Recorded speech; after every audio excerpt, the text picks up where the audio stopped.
guys, welcome back to my channel. It's Medika. അപ്പോൾ ഇന്നത്തെ video എന്ന് പറയുന്നത് നിങ്ങൾ തമിഴിൽ കണ്ടപ്പോൾ തന്നെ എൻ്റെ കെമിസ്ട്രി എക്സാമിൻ്റെ ഒരു റിവ്യൂ ആണ്. അപ്പോൾ ഞാനിപ്പോൾ എക്സാം എഴുതി വീട്ടിലെത്തിയിട്ടേ ഉള്ളൂ. അപ്പോൾ എനിക്ക് എക്സാം എങ്ങനെയുണ്ടെന്ന് ചോദിച്ചു കഴിഞ്ഞാൽ അത്യാവശ്യം നല്ല ടഫായിരുന്നു.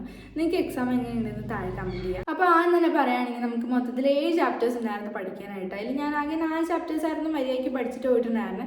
ബാക്കി 3 ചാപ്റ്റേഴ്സ് ഞാൻ തൊട്ട് നോക്കിയിട്ടില്ല. ഈ ഒരു 4 ചാപ്റ്റേഴ്സ് എന്ന് പറയുമ്പോൾ ഏറ്റവും വെയിറ്റേജ് ഉള്ള thermodynamics, equilibrium, structure of atoms, പിന്നെ കെമിക്കൽ ബോണ്ടിങ്, ആ ഒരു 4 ചാപ്റ്റേഴ്സ് ആയിരുന്നു നോക്കിയിട്ടുണ്ടായിരുന്നു. അതിൽ ഇക്വിലിബ്രിയം മാത്രമായിരുന്നു ഞാൻ ന്യൂമറിക്കൽസ് ഒക്കെ ഒന്ന് വർക്കൗട്ട് ചെയ്ത് പിന്നെ കുറച്ചും കൂടെ ക്വസ്റ്റ്യൻസ് വർക്കൗട്ട് ചെയ്ത് നന്നായിട്ട് പഠിച്ചിട്ടുണ്ടായിരുന്നു. ബാക്കിയുള്ള 3 ചാപ്റ്റേഴ്സ് ഒന്ന് ഓടിച്ച് നോക്കി ഇമ്പോർട്ടൻറ്റ് ക്വസ്റ്റ്യൻസ് മാത്രം ഒന്ന് വർക്കൗട്ട് ചെയ്തു എന്ന് മാത്രമേ ഉണ്ടായിരുന്നുള്ളൂ. അപ്പോൾ ഇതാണ് നമ്മുടെ കെമിസ്ട്രീൻ്റെ ക്വസ്റ്റ്യൻ പേപ്പർ. 2 മണിക്കൂറായിരുന്നു കിട്ടിയിട്ടുണ്ടായിരുന്നത്. പക്ഷേ ഞാൻ 2 മണിക്കൂറൊന്നും യൂസ് ചെയ്തില്ല. 1 മണിക്കൂർ കഴിഞ്ഞപ്പോഴത്തേക്ക് ഞാനിവിടെ കുത്തിയിരിക്കുമായിരുന്നു. അപ്പോൾ അങ്ങനെ ഫസ്റ്റ് തന്നെ 1 വേർഡ് നോക്കി. ഓക്കെ, 1 വേർഡിലെങ്കിലും മാർക്ക് കിട്ടും, 4 മാർക്ക് കിട്ടുമല്ലോ വെച്ച് നോക്കിയപ്പോൾ അതും അറിയില്ല. ആകെ 2 ക്വസ്റ്റ്യൻ എന്തോ ആണ് ശരിയായിട്ടുള്ളൂ, ബാക്കിയൊക്കെ തെറ്റാണ്.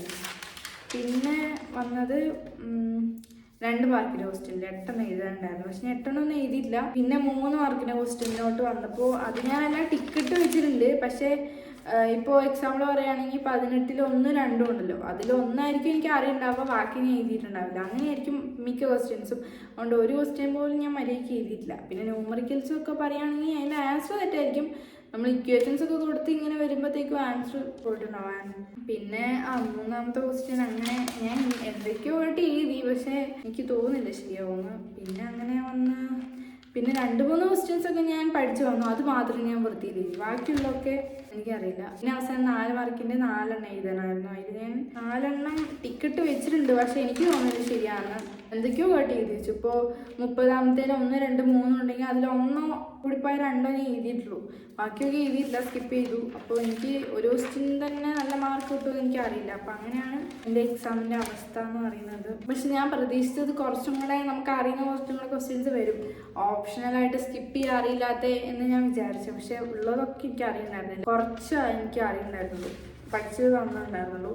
അപ്പോൾ അങ്ങനെ ക്വസ്റ്റ്യൻ പേപ്പർ എഴുതിയിട്ടപ്പോൾ എൻ്റെ മനസ്സിൽ വന്നത് കുറച്ചും കൂടി ന്യൂമറിക്കൽസ് കുറച്ചും കൂടെ ഒന്ന് മര്യാദയ്ക്ക് വർക്കൗട്ട് ചെയ്ത് കഴിഞ്ഞാൽ ഇതിൻ്റെ ആൻസറൊക്കെ നമുക്ക് നന്നായിട്ട് എഴുതാൻ പറ്റുമല്ലോ എന്ന് ഞാൻ വിചാരിച്ചായിരുന്നു.